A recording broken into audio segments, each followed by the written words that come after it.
I worry that sometimes in the world of medicine or in the world of psychology or maybe in the world of education, our need for standards and standardization can rob us of the developmental experiences that our clients so very much need in order to become full functioning adults.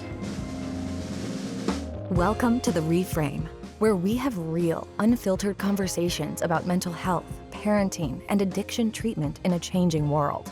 Hosted by Douglas Bowden, a therapeutic consultant with 35 years of experience, we explore the shifts shaping mental health care, featuring experts pioneering new approaches and offering practical advice. Join us as we challenge old narratives and reframe the way we think about the challenges in mental health treatment. This is The Reframe. Let's dive in. Today's guest is Cam Sherman, who's the executive director and founding partner of NeuroDev in Raleigh, North Carolina. He has a background in psychology and counseling and works with students, parents, and mentors to help young people build intentional, fulfilling lives. Cam, welcome to the Reframe. I appreciate it, Doug. Thanks for having me. We've talked a lot over the years about, all sorts of things related to especially young adults and development in college. And you talk a lot about like developmental health. And I'd like you to jump in and right into what that's all about. Sure. Yeah. Developmental health. I'm hoping that Jason and I, and bringing you into this now, Doug, are coining that term. I'd like to hear it used a little bit more, but developmental health is this idea that between the industries of education and mental health, there's a space that is probably that we're expecting to see the emergence of a new industry.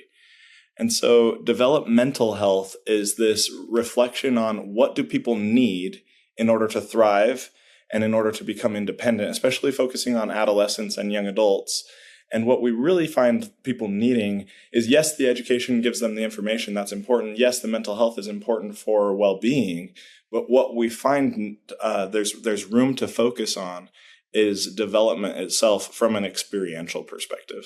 We talk a lot about experiential stuff here. And, what does that mean in practice? So talk about NeuroDev, what that is, what got that started? Because I think you guys are at the cutting edge of some of that thinking. So for me, let me just back up a little bit. I ran into Jason and Debbie, founders of NeuroDev, about 10 years ago, just as they were starting. And I was in college thinking, I'm interested in psychology. I know a thing or two. Let me get a job. Let me see what I could do. I wanted to kind of stretch, flex the muscles, see if I could help some people out. And that was an eye-opener for me because I learned very quickly that I didn't know what I thought I knew and that I had a lot to learn. And what I thought I knew is that we needed to follow modalities and that we needed to have specific, reliable things that we could do that would guarantee results. I was thinking like behavioral interventions, like behavioral modification structures and procedures. Technologies. It's actually laughable now looking back on that because I'm like, that's the stuff that everybody's talking about now that doesn't work, right? But 10 years ago, people were still kind of trying that stuff. And so Jason and I got talking, working, building this building a framework of what we thought and what Jason really thought would work better for neurodivergent young adults.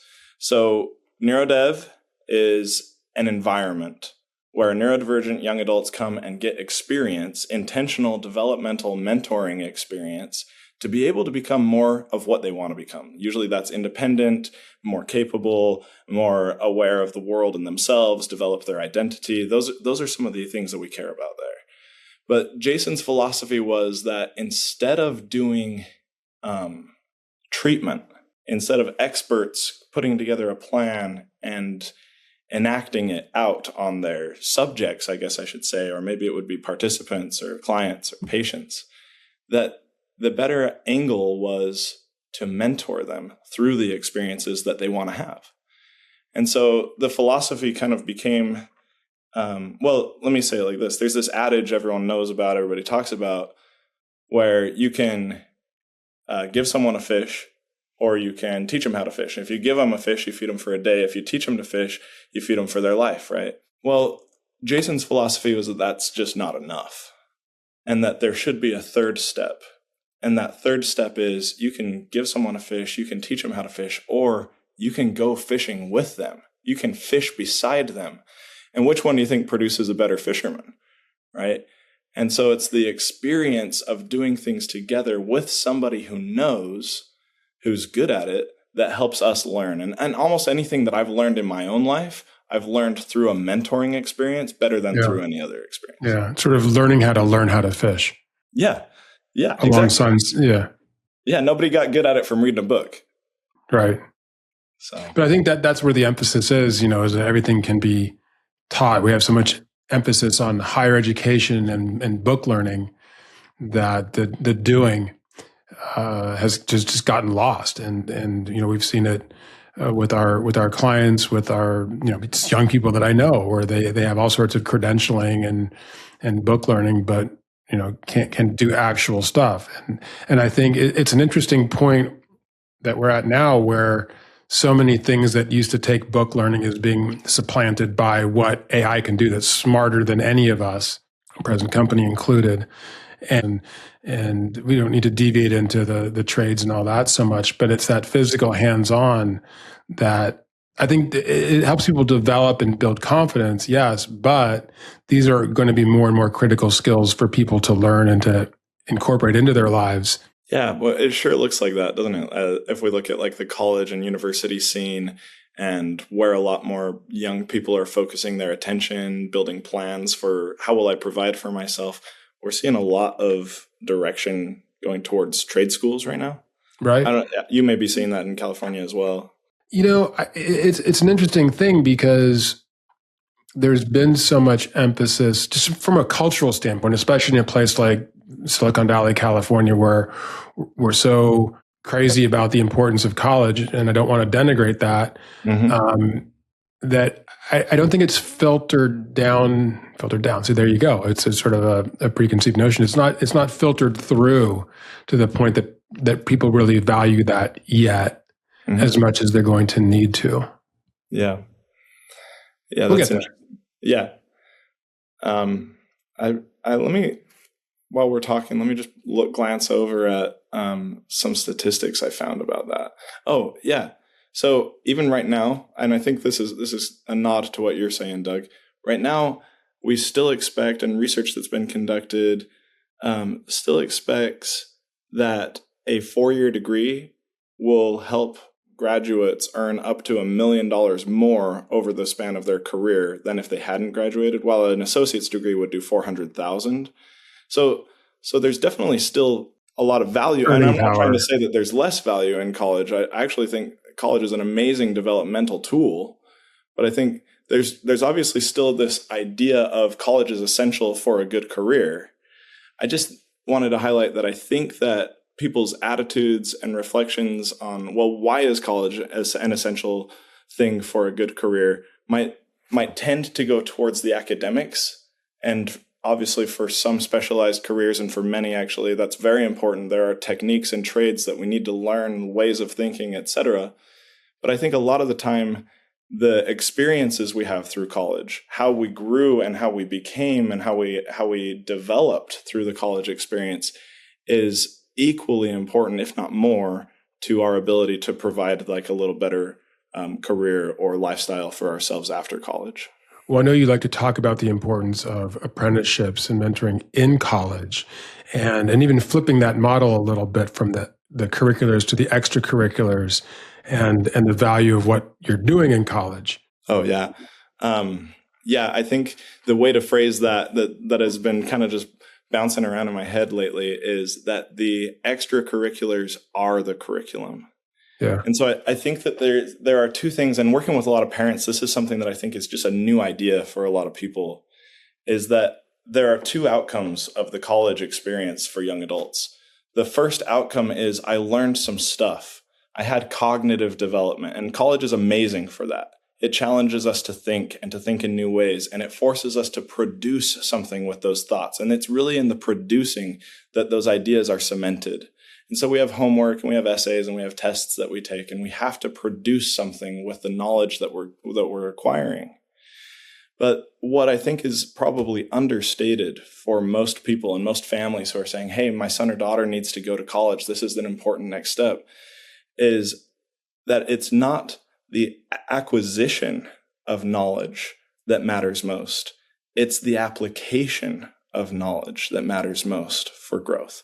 And so in the college experience, some of the things that you don't even get credit for, or you don't even really think about how much they mattered in the university experience. Some of those things, like being in a group or a club or in leadership or on a sports team or spending time with your friends or arranging flights to travel to go see family, all of these ancillary experiences in the college experience is what builds the confidence of, I can take care of myself. In fact, I'm quite capable. In fact, I know how the world works. So that's why we say the extracurriculars are the curriculum for development. I know that my own experience and people I talk to, what they remember most and what I certainly remember most about my college experience, that which I remember, was the extracurriculars. He was working at the radio station. He was working on a city planning project for the city where my college was. It was doing the hands-on things, being involved in stuff other than the classes, and maybe that had something to do with the classes I was taking too, and my overall interest or lack thereof in the academics. But the things that really I took the most away from, and talking to other people, it was the extracurriculars that were most powerful alongside of the academic learning part. Totally agree. I had an undergraduate professor. The assignment was preparing for, I got my degree in psychology. So the assignment in the class was preparing for a career in psychology. And one of the assignments was to turn in a resume and build a resume and explore if it aligned with what opportunities are out there. And I had been working a couple of part-time jobs, getting my hands just kind of into the material of what it means to work in the field of psychology, line staff at programs, volunteering to do mood intake interviews, just kind of different things. And I turned in my resume and she looked at it, and truth be told, I don't think she thought of me as like an amazing academic student, but she looked at my resume and she looked up at me and she said, well, you certainly have the experience, right? And I thought that was like pretty valuable. Maybe it was like a compliment that she didn't intend to be a compliment, but I really valued that because truth be told, and maybe other professionals will feel the same way, I learned so much more hands-on working my way through college than I did from class. Like I learned some theories in class, but I learned how to do the stuff from work. I think that what you're trying to do with NeuroDev, and I think other programs are sort of tapping into this sentiment too, but you're trying to give young people, especially those that have some challenges, the confidence to learn alongside of them how to do college or how to do a trade or something. How does that look in practice? So I think that there's no substitute for time spent with the student. If there's any magic application that seems to make the most difference, it's definitely time. And what I mean by that is our students can probably stand up and teach a life skills class on any hard skill or soft skill. And they could probably, this is not exaggeration, they could probably do it with a lot more finesse and detail than I could. Right? The know-how about the intellectual knowledge of how to do the things that are required for independent, successful life is there. That's been taught. Many of them have done years and years of therapy exploring things like that. Many of them have had specialized IEP programs to help them build those skills. And so the knowledge is there. But somehow the intellectual knowledge does not translate to the applied experiential knowledge of actually doing it. And so what seems to be working better than anything else is you have somebody who is a peer, who is like close and connected, an authentic friendship with the student, who is quite good at a thing that the student wants to get good at. And you pair them up and you'd say, hey, let's do this together. So instead of, hey, go do this, you can, I believe in you, you've got this, it turns into, hey, let's go do this. Come on, we can, we've got this. And that is so much more effective. Yeah, and that's exactly what we're doing in our mentoring program. I mean, we're not residential; we're here in the Bay Area. Yeah, but that's exactly the mindset there, and that's part of why I love what you guys are doing. It resonates that doing it together and their priorities and learning how to learn how to do it, and building that muscle memory, building that confidence, making some mistakes along the way. The world's not going to fall apart, because I think a lot of times for our clients, I'm sure for yours too, by the time they get to this level of needing us, they've felt so many senses of failure that their own resiliency is an overused word, I guess, when we overuse it. But it's important. But being able to push through and to face many failures and overcome them and push through despite that. And we do that in our we get them out rock climbing a lot, doing the physical things to build up that foundational confidence to then attack more, taking a college class, to build up that base layer of that resiliency and figuring out their priorities and getting them to the point from their own lens where they can prioritize, build the muscle memory of going out into life and being ready to endure disappointments or imperfections or what have you. And that allows them to thrive. 100% agree. And I love that you got to be okay with the failures and the mistakes along the way. That's critical. Listening to what you were saying about that, thought came to my mind. If Doug's cheerleading for me, saying, "Hey, Cam, I believe in you. You've got this. You can do this." Then at the end of the day, I can conclude Doug thinks I can do this, right? But if I get out and I have an experience where I have evidence, then at the end of the day, I have to be able to conclude, "Oh my goodness, I can do this." Right? That's a very big difference. It's the evidence. Yeah, that's the thing. And I think a lot of kids, young adults, people, a lot of times they're being told, "You're great, you're awesome, you're whatever," without having the evidence. But they're being told it a lot. People, California had a Department of Self-Esteem. It's like everything. Well, then it starts to ring more and more hollow if you don't have the evidence, the experiential, the concrete piece of data that really reinforces it. Yeah, I think it's essential. So we're in vehement agreement on the importance of some of these experiences, but zoom out a bit, right? And what's happening in the culture? What's happening for young people more broadly that's making this so relevant right now? Yeah. So I think a couple of things are happening. I think we're seeing a huge expansion of two things: the diagnosis and recognition of neurodivergence, different types of thinking. And we're seeing this delay of emergence into adulthood from the emerging adult population. And so what used to be, maybe adulthood moving out of the home was closer to, I'm just speaking anecdotally here for my grandparents, it would have been, "You're 18, you're on your own." For my parents, it was like, "Let's get you through college, maybe 24, 25, you're on your own." For my generation, it's like, "Okay, let's get you into your first career, 26, 27, you're on your own." And then my kids are probably just going to live with me until they never move out. Right. So I hope for them to. You'd like that, wouldn't you? I would not. I don't think I would. I would like that if they stayed little. I think I'd like that. Yeah, it's not going to happen.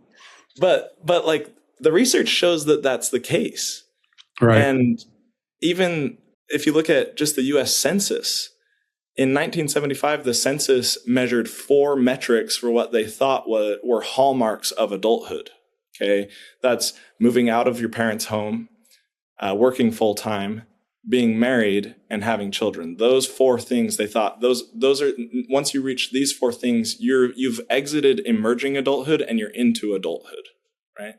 And so in 1975, that's the generation of the baby boomers, roughly 50% of adults between 25 and 34 were marking, "Yes, all 4 of those, that's me." Okay. 50 years later, in 2025, we're getting 25% of young adults in that same age range. "Yes, that's me." Right. And maybe that's some cultural shifting in terms of values of marriage and children and things like that. But what I also want to make sure that we don't miss or ignore is we need to dive into that data to explore, is that about wanting to, or is that about being able to? And my hypothesis here, Doug, and the reason I'm so excited to be on the show here with you is I think it's both. Yeah. Especially, I'm very interested in the can young adults do it? do they have the confidence in themselves to be able to be full adults, contributing, adding to the workforce, society, things like that. But I think there's more of an expectation that they have these other things in place before they can go out and get married. So the average age of getting married has gone, I forgot the statistics on it, and you might have them, but of all those metrics that you've got there, that's one that's gone way up over the years. Yeah. And that I think people want to have all these other markers of independence, and the longer they wait, the harder it is to get into that rhythm of getting a job. I know in working with young adults, we've worked with at the Bowden Group on the consulting side, we've worked with young adults. My caseload has been primarily young adults for 20, 25 years. What we've seen, it used to be that our young adult population was characterized as sort of 18 to 23, 24. And now routinely we're getting clients that are on the consulting side, 26, average age probably 26, 27 in there somewhere. And the longer they've had, the more time there is to sort of believe that they're not going to be able to move forward. And that becomes harder and harder to address. And they need more and more support and scaffolding because they're not, as parents are waiting for them to snap out of it. And there's not the in-your-face crisis that we used to have when there was a lot more of the sex, drugs, and rock and roll going on. Instead, there's a slow motion crisis of not being able to move forward with their lives. And I think that's pervasive across the culture. I think that's your point. Yeah.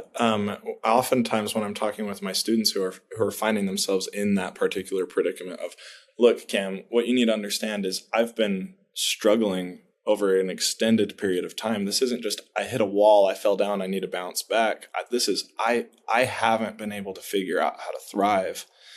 What we end up talking about is the name for the phenomenon that I think you and I are describing here is learned helplessness. Yeah. And so this comes from an experiment where it would be deemed an unethical type of psychological experiment now, but at the time before ethics boards, kind of an interesting result and an interesting knowledge emerged from this is they had two sets of dogs, one in open pens, one in closed pens, and they shocked them with cattle prodders. And the open pen dogs ran like I would get out of there. And the closed pen dogs had nowhere to run to, right? And they repeated this experiment now with both sets of dogs in open pens. And the set of dogs that had previously been in open pens ran again. And the set of dogs now in open pens that had been in closed pens laid down and let themselves be shocked. And did not try to run away because what they had learned, the reality that they had developed, this is interesting because it's an interesting way to look at that because it seems so obvious. Like, well, the door's open now, run away now. But for our young adults who have come up against bad experience after bad experience and sort of learned this, I can't do anything about it, I'm stuck, is what more would you want them to conclude from a series of struggles and a series of failures? So comfort and avoiding the unnecessary expenditure of energy or feeling like I can't do anything about this, I need to shift into an endurance mindset. That's the adaptive thing to learn if there's no better outcome. Well, and back to our previous conversation on mentoring, I think that's what's so magical about mentoring is a mentor says, no, let me show you. The door's open now. We can go, we can do this together. I can lead you out away from the harm and into a new perspective. Right. It's going to be okay. It's going to be okay. Yeah. The last thing we want is for young adults 18 to 30 to end up feeling like, I got to endure this for the rest of my life. Like there's a whole life out there for them to be living. To show them they can. That's an important thing. But they're also getting a proxy for achievement because now what's also different, of course, is that they can be online. They can be doing gaming or have other social media presences and have proxies for friendships, for achievement, for stimulation that they didn't have half a generation ago. That sort of makes it okay. Layered onto that, of course, is that they were also, at least in California, locked out of life for a couple of years.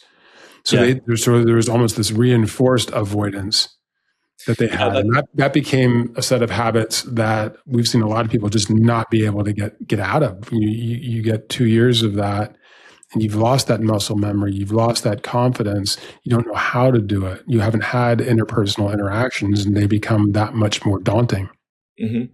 Yeah, and especially in those formative years, 18 to 21, somewhere in there, where you're Right. exploring what does it mean to be outside on my own, or my identity is more aligned with my friend group or peer groups, and now I'm exiting the friend group into more of a prioritization of intimate relationships and having a few close friends or finding my person.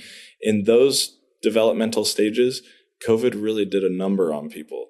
That was a really hard thing. And there's data to show that in 2005, only 11% of young adults 24 to 35 lived with their parents. Okay. And today, 18 to 20% live with their parents. Now that's interesting. But the COVID piece is for 25-year-olds, not just 24 to 35-year-olds. For those who are 25 today, 31% of them still live with their parents. And that's Wow. right in that period where they experienced COVID. Right. That's really a stunning number. Yeah, it's like almost twice as much. Yeah. And I don't want to discount the fact that it's hard, especially where we're based and in other areas around the country, but I think especially around here in urban areas, the cost is very high, but I think there's also the expectation that one has to have everything put together and live in the manner to which they become accustomed. And so when everything is comfortable, you're at home and it's not that challenging or aversive, that becomes habitual. It becomes what you're stuck in. And it gets harder and harder the older you are to get out of that. Where do you get that burst of energy? We're seeing a ton of that. And it sounds like your numbers really bear that out. Yeah. That was, I think, a study. I can give you some references if you want to attach them to the bottom of the show, but that was a study, I think, done by the American Psychological Association. And so this is looking at it at a national level. This isn't just a handful of students that I happen to be working with. It's really interesting stuff. How do we get out of that as a culture? I know there's not any panacea for that, but where does the shift happen, or will it happen? The whole point is, I think, if we boil this all the way down, reduce human suffering, promote the optimal opportunities for a life full of thriving. And industries have emerged to do just that. Many, in fact, pretty much all industries want to solve some part of the human experience. And so you think of medicine, long time ago, decades, maybe even longer, emerging as a field, coming into the mainstream of how to reduce human suffering and the advent of medications that could help bring about better human conditions and health. And then finding themselves wanting more, sort of this emergence of mental health is, hey, we can do something more to reduce human suffering. We can do something more to benefit the human condition. And from there, I think mental health has done a really good job of setting themselves up as the panacea. You almost for any problem someone could be expressing, an automatic thought is, well, you should go to therapy for that. Well, right? I can't help but see the parallel when you talk about reduced human suffering in the medical industry. The obvious comparison is the opioid epidemic, right? That started with a lot of people reducing suffering and having the panacea, which was Oxycontin, oxycodone, and people got addicted. And so the reduction of human suffering, it's delicate because you want to reduce it. At the same time, if you reduce it too much, you've crippled people. Yeah, or it can turn into a dependence. They're dependent on the comfort or the lack of suffering. And what you and I are also talking about is building the resiliency to endure challenge, disappointment.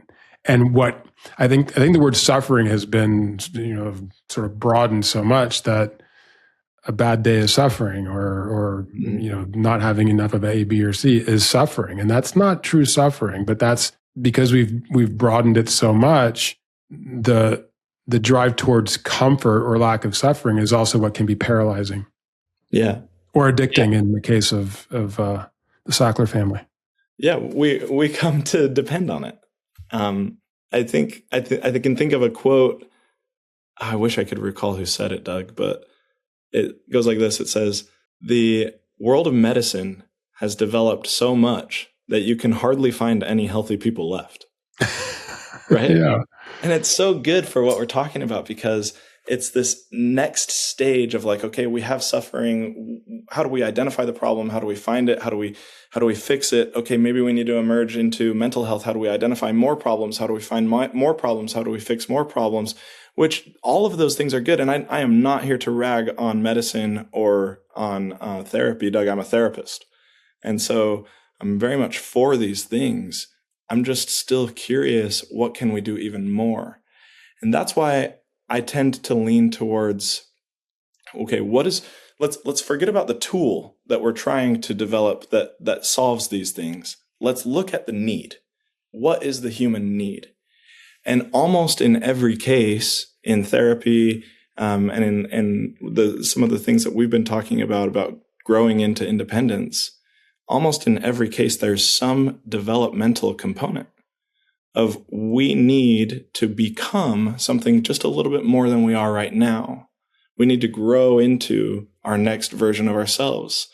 Another quote that kind of illustrates that is, that which we persist in doing becomes easier to do. Not that the nature of the thing has changed, but that our capacity to do it has improved. So I think, if you're looking as a clinician, I've got a client who may be just wrestling with some dependence or some addiction. What does the client need? To develop through that process into the next version of himself or herself who is no longer dependent on the chemical or process upon which they find themselves dependent now. And so I think there's this dangerous phenomenon in the emergence of new industries or tools. And I think we even need to be aware of it for the emergence of developmental health. That is, we always start with the need. We always want to address the need first and how do we help the people. But then we develop outcome measures and strategies and standards to measure or control that, to see if we're really doing a good job. And then the scary thing is when that shifts from the goal is to meet the need, and it turns into the goal now is to meet the standard or to use the tool. So hammers are great things for helping us to build houses, but just because you have a hammer doesn't mean you have a house. Right. Right. And so I worry that sometimes in the world of medicine or in the world of psychology or maybe in the world of education, our need for standards and standardization can rob us of the developmental experiences that our clients so very much need in order to become full functioning adults. That's what's happening broadly. I think they're further ahead in the medical world, but certainly we're seeing it in the world of a lot of these therapeutic programs that are taking sort of broad strokes, applying so many hours of this technology or that therapeutic gadget of the week. But that's what the corporate ownership asks for, the private equity firms that are looking for profits out of that mental health treatment. It's what the insurance will pay for, and that's the business model there. And therefore, that individual client becomes themselves the commodity that's being traded for profit in that kind of a system. And it's taking those broad applications of what averages out to maybe being slightly better in the research, but misses the individual and what their specific needs are. And the stuff that you and I are talking about right now doesn't get paid for by insurance. It's hard to monetize it with a corporation. And that's where so much of the mental health field is shifting into, especially the last several years. And that's zooming out again on sort of what's happening culturally and specifically in the mental health field. That's a big part of it, I think. Yeah. And that's the industry that I think you and I live in and work in and that we're familiar with. And I don't think it's the only one. I think we see that a lot in higher ed as well. We want our young adults to become, profitable, career-enjoying enthusiasts, right? We want them to succeed. And so we're making them widgets. Yeah. What's that? We're making them widgets. We're getting them standards. Well, if you do well, if you get A's and B's, then you'll have that. Well, now the goal is to get the A's and the B's, not to learn or to get to be capable. The goal has changed from that to get the A's and B's. If you can test well enough, then you can get there. Right? And so institutions that offer amazing opportunities for development sometimes prioritize the non-developmental things like the intellectualization or the focusing on the tests or the tools that really didn't make me, I don't know, I won't speak for you, Doug, but for me, I don't feel like I'm good at my job because I got A's and B's. I feel like I'm good at my job because I had experiences. I went deliberately to a university that had narrative evaluations. Tell me about that. Oh, it was how UC Santa Cruz was, back in the 80s when I went there. In fact, they were even moving away from the narrative evaluations, but I was sort of an idealist and thought, oh, well, A's and B's are stupid, mainly because, I didn't want to have all that, I was whatever. But instead you would get, it depends on how big the class was, but oftentimes, a full page write-up on on all sorts of aspects of your performance within the class.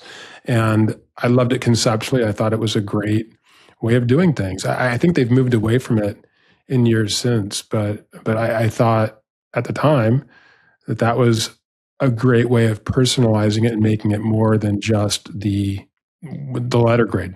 Yeah, it sounds like it's a lot more personal. It sounds like it would be harder to scale. That's exactly why I think it went away. Yeah. And how do graduate schools look at that and try to make that into a transcript. So it kind of moved over the years more towards the standard format. Yeah, it transitioned from experiential learning maybe into more of a sage on the stage, or where as a sage student on the stage. That's a good rhyme, huh? I've got another one. They go together in my mind. Then the other one is from the student's perspective. It's a set and get. I'm going to sit here and they're going to do the learning for me. My job is to absorb, right? And so turning this around, trying to get this on its head, there's a few places, it sounds like your university did a great job of that. Maybe things have changed. There's a few places that I think are on board with this kind of notion. In fact, Utah Tech, that we work with really closely at our Utah location, funny enough, I did not plan this, but I am actually wearing one of their shirts today, so I guess I'm really repping them. But I do have a plug for them. Utah Tech is doing a great job of this through their whole university goal, and their motto is active learning, active life. And so they're serious about it. They don't just say that and then expect the students to do all the active learning. They're changing the way they want the learning experience to be, because all learning comes from experience. A lecture is an experience, but it's not the best experience to have to learn, right? My best learning, I mentioned earlier, came from my mentors. Somebody who took me and said, Cam, you're good at this. Let me show you how to be even better at this. Or, hey, let me show you how to do this better. You were kind of struggling. That was amazing learning. Yeah. Right. And so Utah Tech, recently they built a brand new science, engineering, and technology building. This is for the engineers. And two things that I think they're doing well that listeners here on the podcast can sort of absorb and think, okay, we can put this into application.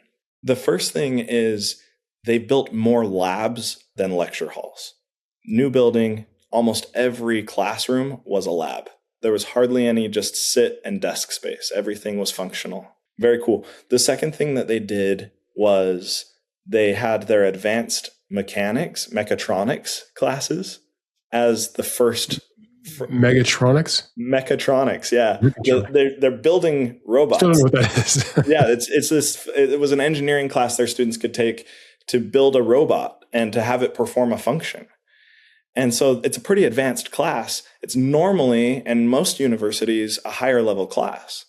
But they put it as the freshman, sophomore type of level class, even though they knew students would struggle with it, because doing it and having the experience trying to build it makes them much more curious about the math and the electrical circuitry and the things that they need to learn in order to make it work. So they had one that they built was a little functional, but man, I could really do something more. Now I need to study. Isn't that interesting?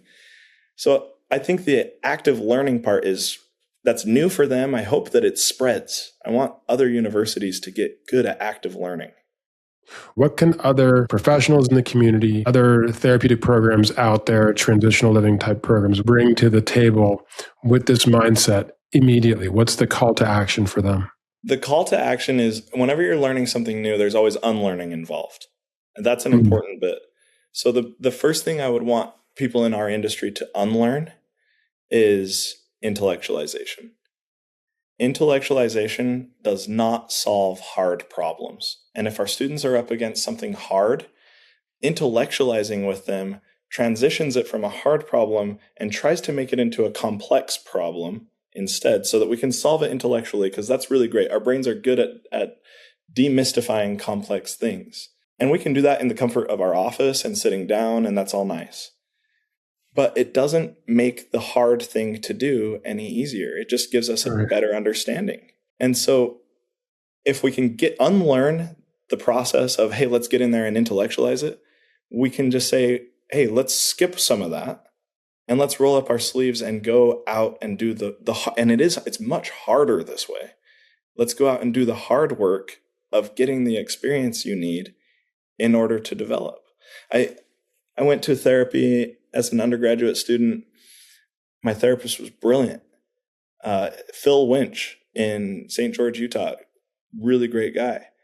He said, wow, Cam, it sounds like you're really struggling with the human condition in this way. And I was like, okay, yeah, I can see where you're going. I guess it's not all on me. It's about being human. Okay. And then he said, so what experience do you need in order to get out of that line of thinking?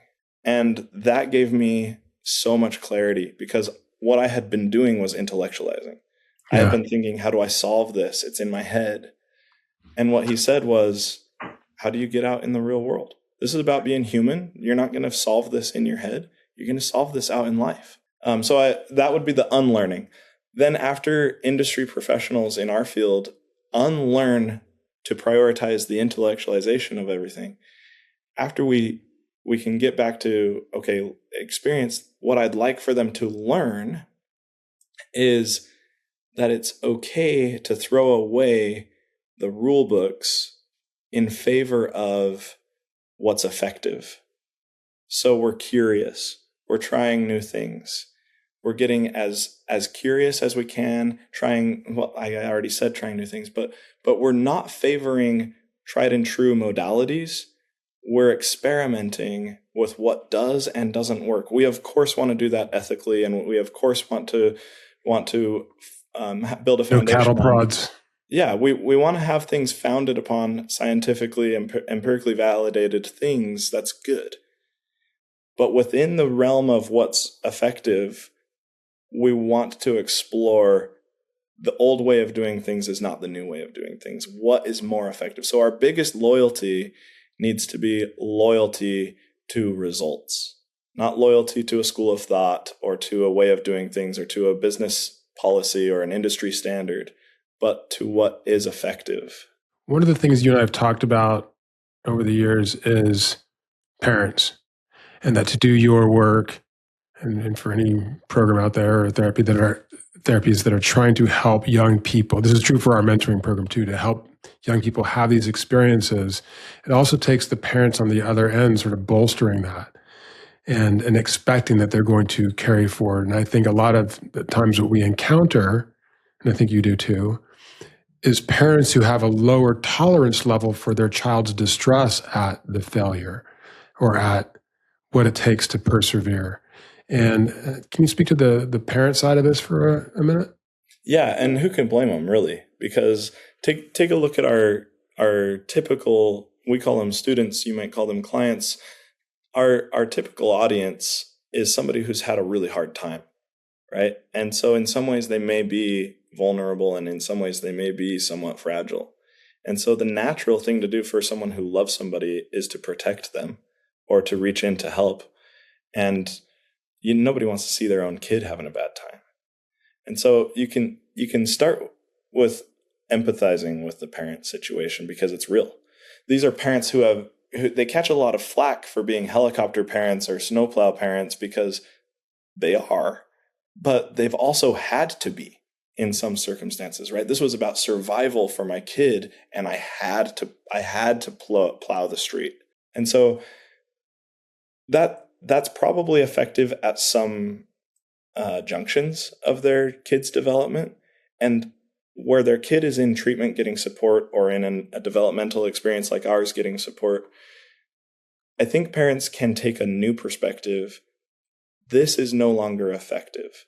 They have to unlearn some stuff too. They have to unlearn that this is no longer effective. This is no longer necessary. I don't need to be the parent or in charge or fight their battles. I don't need my distress tolerance to impact their distress tolerance. In fact, I need to follow suit. I need my kid to lead out. How much learning and stress is healthy for them, that's for them to find out. Right? So if they're outside the comfort zone and I try to rescue, they may not be outside the comfort zone to the point of overwhelm. They may be okay with it. So then the next opportunity is to change from the parent role to a mentor role. I will lead with you. I'll be beside you. I'm not going to make decisions for you. I'm not going to provide for you. I'm going to partner with you and watch and admire. And what I tell parents a lot of the times is, your job at this stage right now is to enjoy your son or daughter. Get to know them as the adult that they are. Enjoy their progress. Focus on things get curious about them. Focus on what's exciting about what they're trying, what's new. They don't need to be on the stage. They get to be in the audience at this point. That's a switch that parents have to make, is being the parents of an adolescent and then switching into being the parent of an adult. And there's a different skill set there, I think. And it's one that we don't talk about a lot culturally, but I think it's because that age of emerging adulthood has shifted so old. But I think it's a really important transition for parents to be able to make as well. Yeah.